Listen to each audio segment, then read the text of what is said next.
Hello, my name is Sonia Montoya, and I am recording my summary, of 6 different articles. 3 articles are about techniques and materials related to reading proficiency for ESL learners, and the other 3 articles are about techniques and materials related to English acquisition for ESL learners.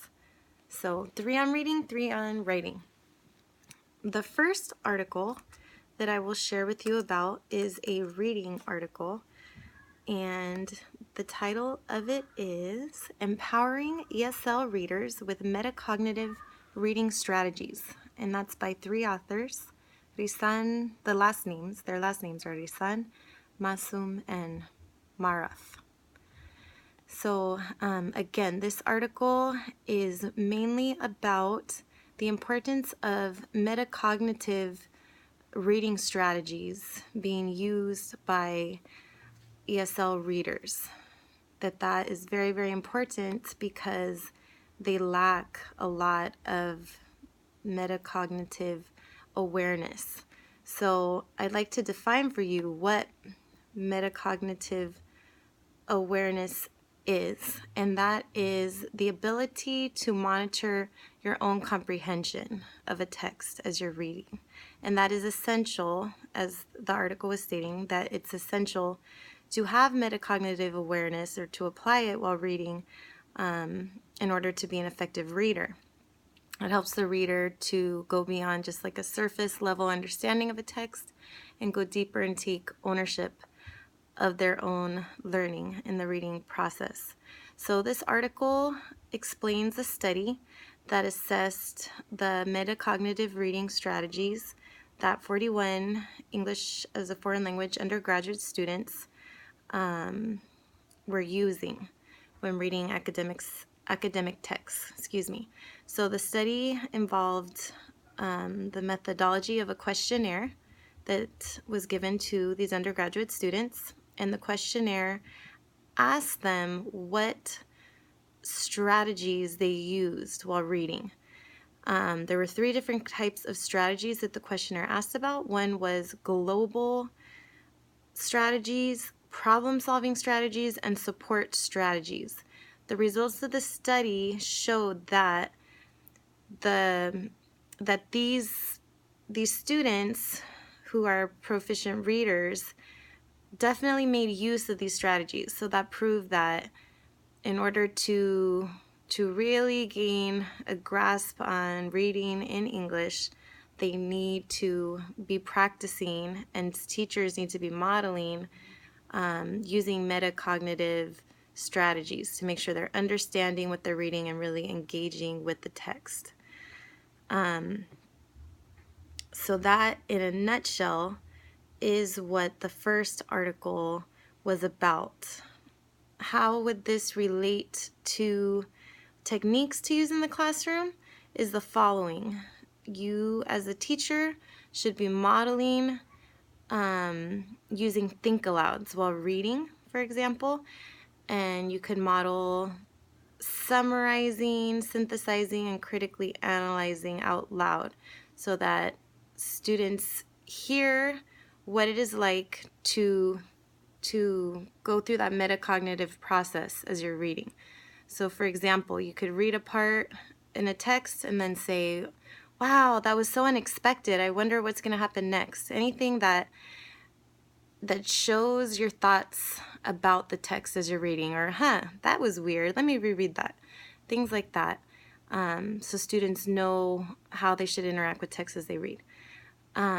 Also, some materials that occurred to me through this article that would be important when teaching reading skills would be having students use bookmarks so that the teacher can assess that they're all on the same page, reading the same part, no one falling asleep. Also, anchor charts, I believe, would be a helpful material because the teacher could reference notes on the anchor charts that would be visible to the students and help them to stay focused on specific metacognitive strategies to practice that are indicated as reminders on the anchor charts.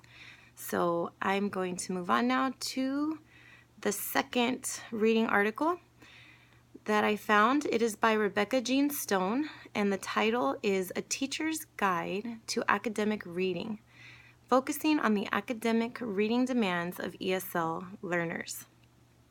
So in this article, the main idea was that for English language learners, the amount of reading that is required is at the university level, especially as you get higher in education, is tremendous. It's very, very challenging for ESL students. Some of the challenges that these students face, as was said in this article, is that they have low metacognitive awareness, which I discussed in detail with the last article I explained. They have low fluency, low vocabulary, difficulty understanding the organization of a text, just to name a few of the big challenges that ESL readers at the university level face. So this was a paper meant to guide teachers in preparing ESL learners for the demands of university level texts.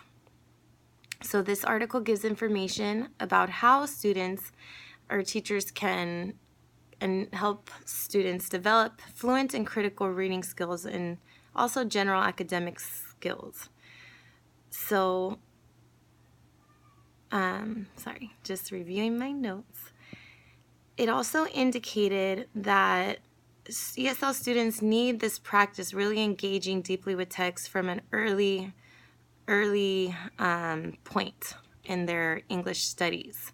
So that reminds me of class because the professor said in class how sometimes we want to kind of feed them the answer, or we underestimate what they're able to do, and that really hurts our students in the long run because we're not challenging them and preparing them for the challenging real world situations that they will face and having to use their English at high levels. So they gave a few techniques that you can use in the classroom to help students read at a deeper level, including having students practice connecting what they read to what they already know, their background knowledge, encouraging students to identify the author's purpose for writing the text, and it also mentions modeling metacognitive strategies of engaging with the text at a deeper level. Regarding materials that you could use for helping students better their reading skills, there were some websites that the article mentioned. Quizlet, Lexile.com, which I actually use in my reading intervention classes I teach, which is really helpful because it shows the reading level of a bunch of books, so it can help you match students with books that interest them or that at the appropriate level. Also, EnglishVocabularyExercises.com and Evernote for them to organize their notes. My last connection I kind of made between the article and class is that the article mentioned how much intense repetition that's consistent of practice with fluent and critical reading skills that the students need. And I remember the professor saying that it's not like a one-shot deal. You have to go back and review and take a little break and then review again for students to really be able to apply what they're learning in the classroom in real-life situations and meet the rigorous demands, for example, of university reading requirements. So I'm going to move right along to the next article just to try to spread out the time for the presentation. So the third article that I will summarize for you right now is titled Second Language Classroom Reading, Social Constructivist Approach. So this article was mainly explaining the advantages of implementing a social constructivist approach, which is meant to draw students in as energetic participants in text events. Oh, and also I forgot to mention that the authors' names are Yang, the last names are Yang and Wilson. So going back to the main point of this article, the article explains how the theory of social constructivism can be put into practice. And a big part of putting this approach into practice is by implementing lots of scaffolds that push students to have consistent progress in their language learning. So it basically involves challenging students to meet high-level objectives, but also balancing that out with scaffolds along the way so that they are not overwhelmed in reaching these high-level objectives. One connection I made to class that similar to connections I've mentioned earlier is that the articles mentioned that we should not be reading on behalf of our students, that we need to make sure that we give them the opportunity to make meaning of what they read. And I find as a teacher, it's challenging because the school district I work for gives me materials that are at grade level to read, or to have my students read, but my students are all a good 5 years or more below grade level.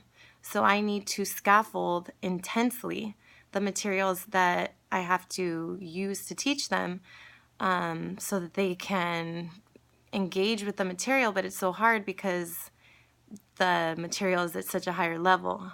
But that's where scaffolding comes in, where I try to give them a bunch of background information, preview the vocabulary, have them read, have them reread, have them discuss it, all that, so that they can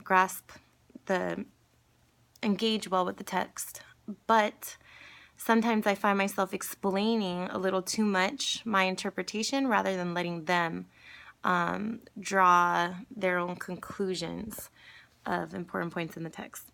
So it's that balance between giving them support that they need to progress and not enabling them so that they learn to depend on you and not learn to apply the strategies for themselves. So some techniques that the article suggested as important include pre-reading, during reading, and post-reading techniques. Reading with the explicit purpose in mind, modeling think-alouds, and I thought a very cool technique that they mentioned was having student groups practice putting together questions about the text as quizzes that they make for other groups to answer. So I thought that that was really cool. Instead of a kind of teacher role, like the teacher making questions for a quiz for them to take and assess what they know, they, in groups, make a quiz, make questions, and then they answer each other's quizzes. So I thought that that was a really cool technique that the article mentioned. And regarding materials that the article mentioned, one was that I thought was really cool. It suggested that advanced students use reports on the same news event, and they compare two different reports. So the materials would be the reading reports on a news event, and they decide which is a more reliable report of the same incident that happened. So this is an example of how grammar instruction can be embedded in this, because they're reading two different reports with similar grammar structures because it's a similar type of writing, and instead of teaching it specifically, it's embedded in the activity.